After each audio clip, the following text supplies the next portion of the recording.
औज़ु बिल्लाहि मिनश शैतानिर रजीम बिस्मिल्लाहिर्रहमानिर्रहीम अस्सलामु अलैकुम वरहमतुल्लाहि वबरकातुहू। नाज़रीन, तो आज कौम आद का क़िस्सा सुनाती हूँ। तो कौम आद अल्लाह ताला की बहुत ताकतवर मखलूक थी, बहुत ही ताकतवर कौम थी ये। तो इनके कद कम से कम 40 हाथ के बराबर थे और 800 से 900 साल तक ये जीते थे, यानी उम्र इनकी 800 से 900 साल तक रहती थी दुनिया में।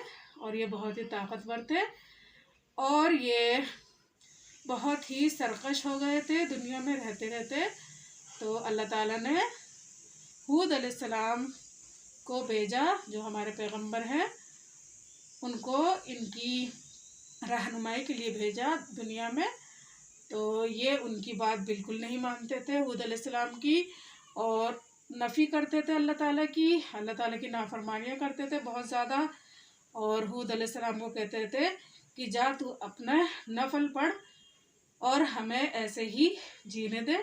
तो बहुत ही सरकश हो गए थे ये, अपनी मनमानियाँ करते थे, अल्लाह ताला को नहीं मानते थे और पत्थर पूजते थे ये।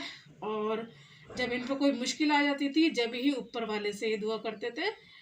तो अल्लाह ताला ने फिर इनको अजाब देने की सोची। जब इन बहुत सरकशी पे आ गए थे ये लोग, तो अल्लाह ताला ने इनके लिए अजाब भेजा।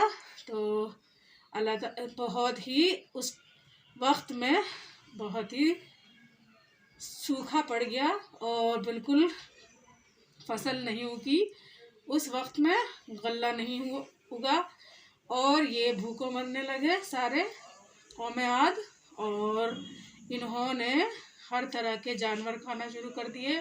कुत्ते बिल्ली खा गए ये, और पेड़ों के पत्ते खा गए, पेड़ों को गिरा गिरा के पेड़ों के पत्ते खा गए, सब कुछ खा गए दुनिया का ये। तो इनके पेट तब भी नहीं भरे, तो बहुत ज़्यादा इन पे अकाल की सूरत आ चुकी थी। तो इन्होंने फिर थका कर ऊपर वाले से दुआ की, यानी अल्लाह ताला से। तो अल्लाह ताला ने इनको कहा कि मैं तुम्हें बारिश दूंगा, मगर ये 3 तरह के बादल हैं, तो इसमें से तुम एक बादल को चुन लो। तो अल्लाह ताला ने 3 बादल, एक काला था, एक सफ़ेद था और एक लाल था। तो अल्लाह ताला ने कहा कोई सा एक बादल इसमें से चुन लो, तो बारिश हो जाएगी और फिर से फसलें उग जाएंगी और फिर हरा भरा हो जाएगा। ये जो अकाल पड़ा है तुम पर, तो सब चीज़ हरी भरी हो जाएगी। तो फिर इन्होंने आपस में मशवरा करा कौम आद ने, और इन्होंने काले बादल को चुना। तो अल्लाह ताला ने कहा कि तुम पहुँचो अपनी बस्ती में और मैं ये काला बादल वहाँ भेजता हूँ। तो अल्लाह ताला ने काला बादल भेज दिया वहाँ पर।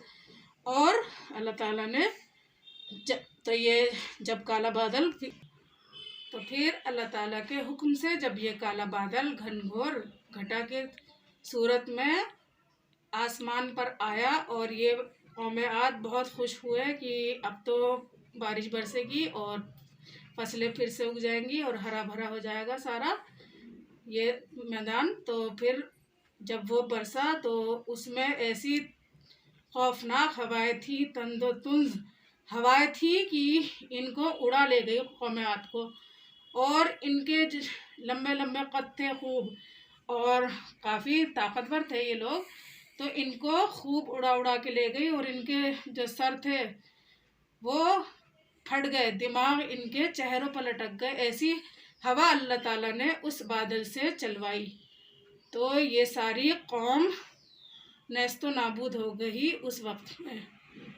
तो ये अल्लाह ताला की सरकशी करने का अंजाम हुआ। अल्लाह ताला ने उन्हें अजाब की सूरत में ये बादल से ऐसी हवा निकाली कि ये सारे तबाह और बर्बाद हो गए। और ये सोचने लगे चलो गुफाओं में चले जाते हैं हम लोग, हम बच जाएंगे इन हवाओं से।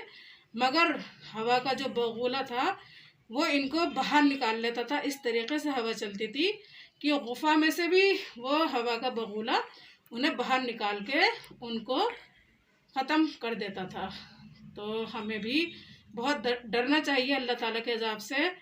और ये जो गुनाह कर रहे हैं हम, सरकशी कर रहे हैं, हमसे भी हो रही है, गुनाह हो रहे हैं, हमें अल्लाह ताला से तौबा करनी चाहिए क्योंकि अल्लाह ताला का अज़ाब बहुत ख़तरनाक है। अल्लाह ताला जब अज़ाब देते हैं तो अल्लाह ताला से पनाह मांगनी चाहिए, क्योंकि पहले की कौमों पे अल्लाह ताला ने अज़ाब भेज रखे हैं।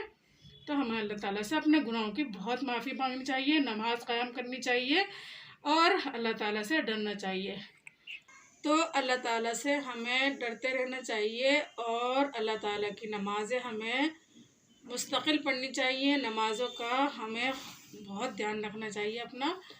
तो बस अल्लाह ताला की इबादत करनी चाहिए और कोई मखलूक नहीं है जिसकी हमें इबादत करनी है। यहाँ पर ना पत्थर है, ना सूरज है, ना पानी है, किसी तरह की कोई इबादत नहीं है। सिर्फ एक अल्लाह है, हमें उसकी ही इबादत करनी चाहिए और उसी के लिए ही नमाज़ें पढ़नी चाहिए और अल्लाह से अपने गुनाहों की माफ़ी मांगनी चाहिए। तो ठीक है नाज़रीन, आज की वीडियो में इतना ही। दुआ में याद रखिएगा।